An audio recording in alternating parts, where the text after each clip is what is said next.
77-year-old Bernie Sanders is officially throwing his hat in the 2020 U.S. presidential race. Or is it the 2024 U.S. presidential race? Or is it the 2020 USSR General Secretary race? His memory these days just isn't what it... Long live the revolution, comrades! We will analyze what Bernie's entrance means for the Democrat Party. Then, the radical left goes after the Duke, John Wayne, 40 years after John Wayne died. And a feminist pastor melts down purity rings to give a genital-shaped statue to Gloria Steinem. I'm Michael Knowles, and this is The Michael Knowles Show.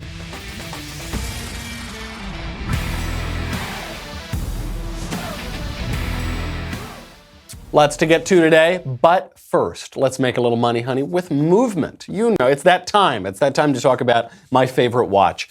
Movement, you know them. They are founded on the belief that style shouldn't break the bank. They've sold almost 2 million watches worldwide by bringing quality designs at fair prices. So I love this style the most. This is the coolest style by far. It is the Revolver. This is the Atlas. I get more compliments on this watch than any other watch I have ever owned. It's super cool, super sleek.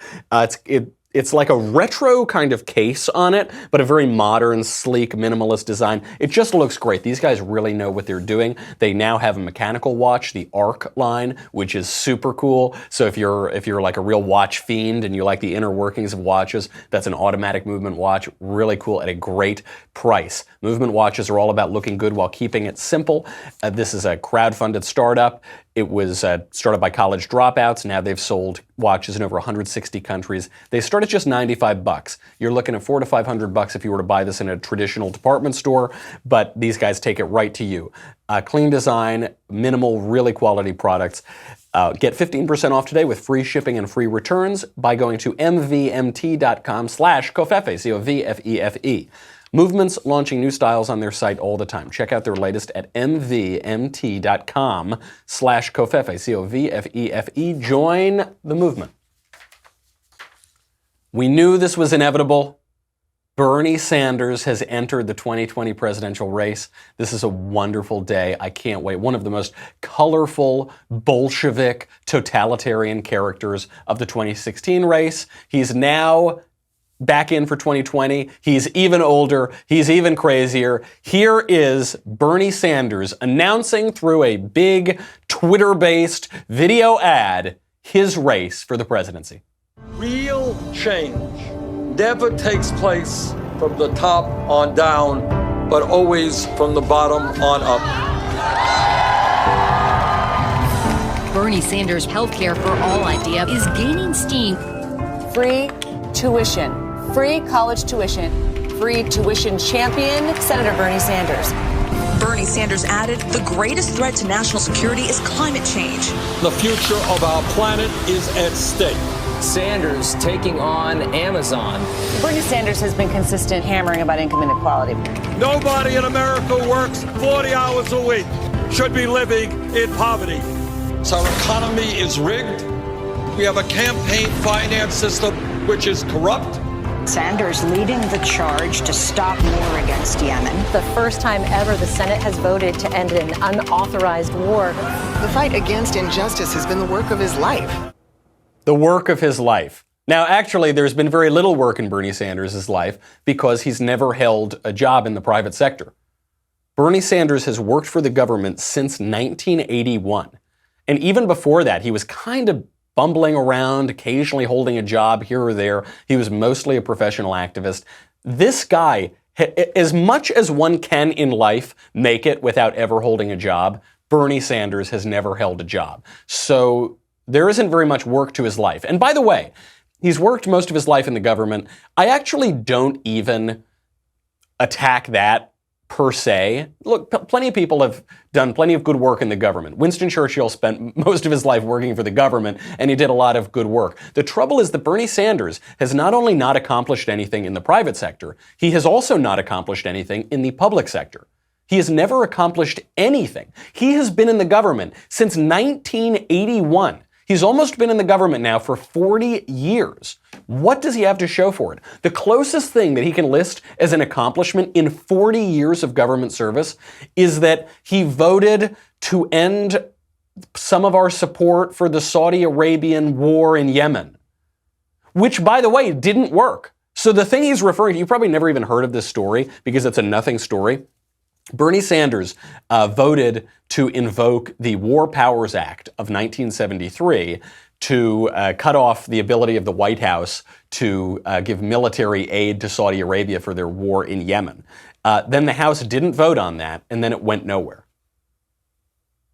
That's it. That's his biggest accomplishment. He voted based on a law that was passed in 1973 in the Senate to tell the White House to stop giving extra money to the Saudis for the Saudis to take care of a conflict they have in Yemen, and then the House didn't vote for it and it went nowhere. The biggest accomplishment in his public life.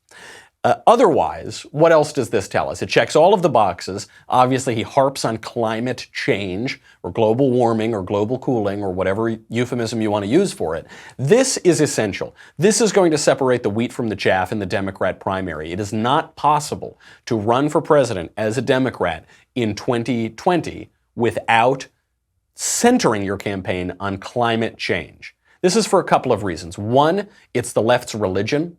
It fulfills all the categories of religion. It answers some of their religious longings to save the planet, for original sin, for penance, for indulgences. It's for transcendent reality. That is what the purpose of global warming is in the left-wing psychology. But in the left-wing politics and the actual implementing of a political agenda, the reasons global warming or climate change is central is because it very conveniently gives the left everything they've always wanted in politics.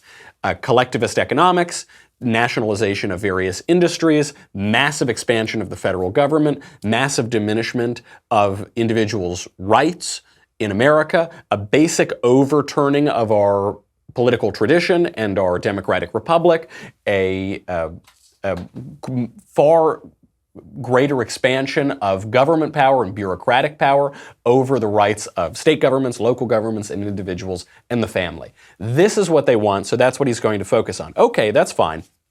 It's the evidence, by the way, that the Democrat Party is not focusing on any substantive issues in 2020. They're not talking about the economy. They're not talking about foreign policy. They're not talking about entitlement spending or the national debt or even trade. They're talking about the fantasy of the sun monster coming in and destroying the whole world unless we vote for them, and then we'll save the world. So they're going to center this campaign around fantasy, and it's going to produce terrific results. I cannot wait for that debate stage where they're all arguing with one another over whatever fever dream they had the night before about the end of the world, and it's going to happen in 10 years. No, it'll happen in 8 years. No, it'll happen tomorrow, and then it'll happen tomorrow. We'll all wait for the world to end, and it won't end. The other thing that is so quintessentially leftist and Democrat about Bernie's announcement ad is the focus on slogans. So the very first thing in the ad, it says, change always happens from the bottom up, not the top down. And the left loves slogans. They focus all the time on slogans that sound like they mean something, but don't mean anything at all. So during the Bush years, you heard no war for oil, meaning the Iraq War. We fought the Iraq War to steal a lot of oil from Iraq. Never mind that we never got the oil. We didn't get good contracts for the oil. We are still in the Middle East. We're still in we went to Afghanistan, not a whole lot of oil in Afghanistan. Never mind that. They say no war for oil as if the very fact of their saying this slogan would create the reality that is only in their fantasy. Bernie says, change never happens from the top down. Of course it does. The American Revolution happened from the top down. You had extraordinarily elite, well-educated, brilliant, wealthy men with a lot of leisure time crafting this republic. And they were only able to craft this republic because they were extraordinarily well-educated and they were the elite. So they had all read their Cicero all the way up to John Locke. They were able to craft this brilliant system of government. They were extraordinarily learned. They wrote thousands of letters. They were just brilliant men. How did the revolution begin? It began not because of these popular uprisings exactly. It began because different colonial delegations came together and said, we need to form our own government. There are countless more examples of this, of change happening from the top down. It is funny that our own country began that way, and Bernie Sanders, obviously not the most historically literate person, isn't aware of that. He then takes the slogans up to 11 in the next part of the ad. Jobs and education, not jails and incarceration. We are not going to retreat on women's rights. Jobs and education, not jails and incarceration. What? What on earth does that mean? Jobs and education, as though jobs and education are opposed to jails and incarceration. If you have jobs and education, you can't possibly have jails and incarceration, and vice versa. Let me give you a counterexample. Dylan Roof, in the year 2015, shot up a black church in Charleston because he hated black people and wanted to start a race war. So now he's in jail. Should we take him out of jail and give him a job and put him in school? Because we don't want jail and incarceration. Bernie just told us, no jail and incarceration. Instead of jail and incarceration, we're going to have jobs and education. So we should take a mass murdering, racist bigot out of jail and give him a job and education, right? Unless, hold on, and I'm just freeballing here. Maybe jobs and education are not opposed to a criminal justice system. Actually, maybe jobs and education require a criminal justice system to maintain order in a society and keep civil society going. Just a thought. It's one of those slogans. Because it rhymes, leftists think that it means something. It does. It's like saying Ted Bundy was a serial killer, right? There's that show about him now. Serial killer, targeted women, crazed misogynist, necrophile, murdered a bunch of young women. He shouldn't have ever been in jail. Certainly shouldn't have been killed, right? We should put jobs in education. We should stop punishing criminals and actually give them jobs and products of the welfare system. That's the solution, right? Ted Bundy and Dylan Roof. Give them a job, put them in school. It's justice. Justice according to Bernie Sanders. Or we can put workers in jobs and students in school and criminals in prison. That's my radical campaign pledge. That's my platform that I'm running on. Jobs, it would be like saying, jobs and education, not hot dogs and vacation. Well, it rhymes, so I guess, did he say something that meant anything? It does rhyme, jobs and education, not hot dogs and vacation. That has the same semantic value as jobs and education, not jails and incarceration. We've got a lot more to get to. We've got to get to that next slogan. But first, let's talk about Joybird. Have you heard about the revolution in online furniture shopping and Joybird, the company behind it all? Joybird believes you should never settle when it comes to your home furnishings, that you should always have the freedom to be boldly original. From idea to reality, they empower you to create the space and furniture that brings you joy. I love Joybird. I have 2 beautiful pieces of furniture from Joybird. Everything about it is meticulous. We worked with Joybird. They designed the furniture. It's exactly right. I've got them now, 2 pieces in my little reading nook, and whenever people come over to my home, they always compliment that furniture. Which is a little offensive to me because I have other furniture in my apartment that I also spent time thinking about, but in that case, I was really the one driving it, and they never compliment that furniture. It's always Joybird, though. It's just really high-quality stuff, really sleek, and they just take a lot of care. It's meticulous. You get one-of-a-kind furniture made to your unique taste, from mid-century modern to contemporary classics, free personal design consultants, quality handcrafted 365-day home trial. Skip the furniture store and bring the showroom home. Free returns within 2 weeks of delivery. See how Joybird is revolutionizing online furniture shopping. Create the furniture that brings you joy today at joybird.com/MKS.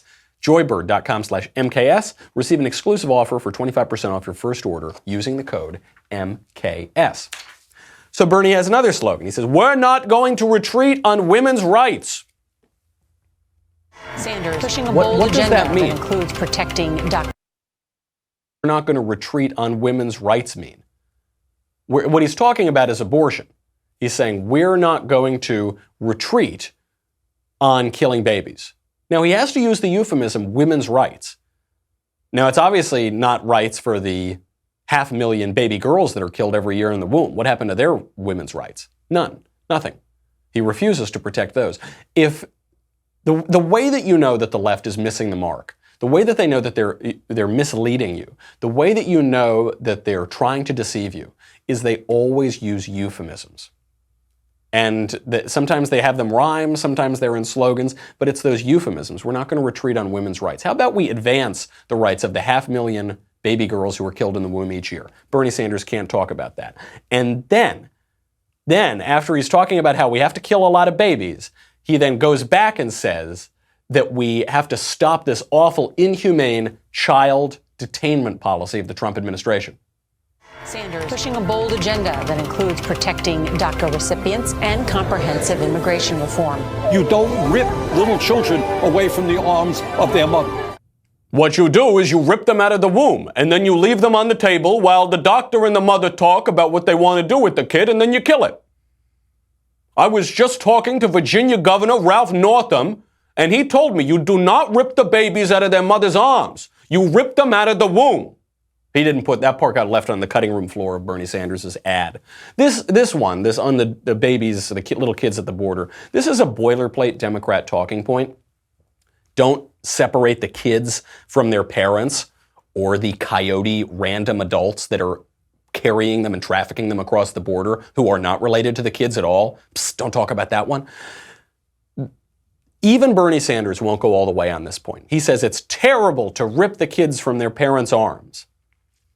Okay, why do we rip the kids from their parents' arms? We do it because of an agreement, the Flores settlement from the Clinton administration from 1997. The Flores settlement said that you can't imprison children. So the parents break the law. They cross into our country illegally, foreign nationals here illegally, not at points of entry, they run across the border. You then take the parents, you have to hold them in the criminal justice system because they've broken the law. But the parents are with the kids. So can you bring the kids into the jails as well? No. What the courts decided was that the kids need to be in a nicer place. So then the kids are held in a separate facility. Health and Human Services runs those facilities. So, okay, now you've got to separate the parents. What is the alternative? You have two alternatives. Either you imprison the kids with their parents, or you let everybody go. And you have functionally open borders, and as long as some coyote has got a kid under his arms, he's not arrested, he's allowed to come into the country illegally, he has the opportunity to access welfare, all of our services, do whatever he wants. No checks, no health checks, no criminal background checks. We don't know if he's got drugs on him. Nope. Let him go. Those are the two options, imprison kids or open borders. And even Bernie Sanders, even radical Bernie Sanders, will not go all the way there. And this brings us to another point, which is that Bernie Sanders is a real politician. We forget this. We think he's the outsider. No, he's been a professional politician for 40 years. And one of the hallmarks of being a politician is he takes credit for things that other people do. Major announcement from Amazon. Amazon will raise its minimum wage to $15 an hour. 350,000 workers. Thousands of workers at Disney World will get raises. It's a victory for Bernie Sanders. It's a victory for all workers. It's a victory for Bernie Sanders. Why? I don't know. What did he do? Doesn't run Amazon. He doesn't work for Amazon. He pressured them. Okay, so fine for him. He's taking credit for other people's accomplishments. That's the socialist way. That's the Bernie Sanders way. Now he's talking specifically about the minimum wage. What minimum wage does Bernie Sanders suggest we have? A very, very, very small percentage of workers make the minimum wage in this country. The minimum wage is not designed to support a family of four. The minimum wage is not designed to be what you make at age 70. The minimum wage is designed specifically for young kids, people who are working their way up out of poverty, people who are just getting started in the workforce. That is what the minimum wage is for. You're not supposed to be there forever. Eventually, you're supposed to move up. And the vast majority of Americans make more than the minimum wage. But how does he think the minimum wage works? What does he suggest? Because right now they're talking about fight for $15 an hour minimum wage. But why stop at 15? Why shouldn't we make the minimum wage $20 an hour? It's certainly better. It's very hard to live on $15 an hour. Probably a lot easier to live on $20 an hour. Or actually, why stop there? Why not make the minimum wage $30 an hour? For $30 an hour, you can live really pretty well on 30. Well, except what if you got 3 or 4 kids? And $30 an hour, maybe, okay, I'll tell you what. Let's make the minimum wage $100 an hour. Why not? You're just raising the wage. You're just giving more money to workers. What could possibly go wrong? Oh, a lot could go wrong because the minimum wage destroys jobs. There is a cost to the minimum wage. I know this is shocking to socialists who think money falls out of the gumdrop trees, but costs have costs. So when you raise labor costs, that has a cost. That has an effect on the labor market. It has an effect on employers' behavior. So there was a study. There was a comprehensive 182-page summary of research done over the last 2 decades, put together by economists David Newmark at UC Irvine and William Washer at the Federal Reserve Board. It determined that, this is a meta-analysis of all these other studies, 85% of the best research points to a loss of jobs following increases to the minimum wage. Of course, this makes sense. Raising the minimum wage doesn't mean that all of a sudden employers have more money to use. Okay, well, they raise the minimum wage, so now we just have more money magically to pay workers. No. When you raise the minimum wage, you raise the labor costs for employers. So what does that mean? You can either reduce the number of workers, so you keep the same costs of labor, or so you just lay people off, or you can go out of business, I guess that's another option, or you can shift more money from labor into capital investments. So this happened in McDonald's. They raised the minimum wage in Seattle, I believe it was, and all of a sudden you see workers getting laid off and they start investing in those electronic ordering kiosks, where now you can go up and order your Egg McMuffin on a kiosk. Okay, great. So now some people get a $15 minimum wage, the other guy is laid off because there is no such thing as a minimum wage. We might create statutes that mandate a certain minimum wage. The true minimum wage is $0 an hour because you do not have a right to a job. You don't have the right to some employer just giving you money for no reason. There was an American Action Forum study showed that the fight for $15 minimum wage kills 261,000 jobs held mostly by poor, undertrained, undereducated, young suburban millennials and minority teens in the first phase. But once the fight for 15 is implemented across the country, it will cost our economy 1.7 million jobs. Bernie Sanders doesn't mention that. It's just all vacuous, vapid slogans. And then he closes us all off on the most vacuous slogans of all. Brothers and sisters, we have a lot of work in front of us. If we are prepared to stand together, there is no end to what the great people of our nation can accomplish. So then he just ends the last 15 seconds of this ad, says nothing. We need to stand together. We will accomplish things. It'll be really good, and stand together and hot dogs and vacation. That was from the last slogan that he was using. This shows you that the myriad comparisons from the mainstream media between Donald Trump and Bernie Sanders are wrong. They don't really make sense. You heard this all throughout 2016. Well, really, Bernie is a lot like Trump. Actually, President Trump somewhat cynically embraced this comparison in an attempt to turn Democrat voters off to Hillary Clinton. But the comparison does not really hold. Donald Trump is a political outsider. He never held public office until 2.5 years ago. I guess 2 years ago. 2 years ago and 1 month was when he was sworn in as president. Until that time, he had never held public office before. Bernie Sanders has held public office for 41 years. Bernie Sanders only speaks in vague slogans because he knows the reality of what he's proposing will turn off all of America. It's radical, it's awful, it doesn't make any sense. President Trump speaks in, if anything, language that is too blunt, too direct. He's speaking in very graphic, very tangible terms. We are going to build a big wall. It will be 10 feet higher. Mexico is going to pay for it. We are going to renegotiate this trade deal. We're going to renegotiate this trade deal. We're going to make this plant stay in America. We are going to put this person in prison. If anything, he's being too specific, but it's exactly the opposite of what you are getting from Bernie Sanders.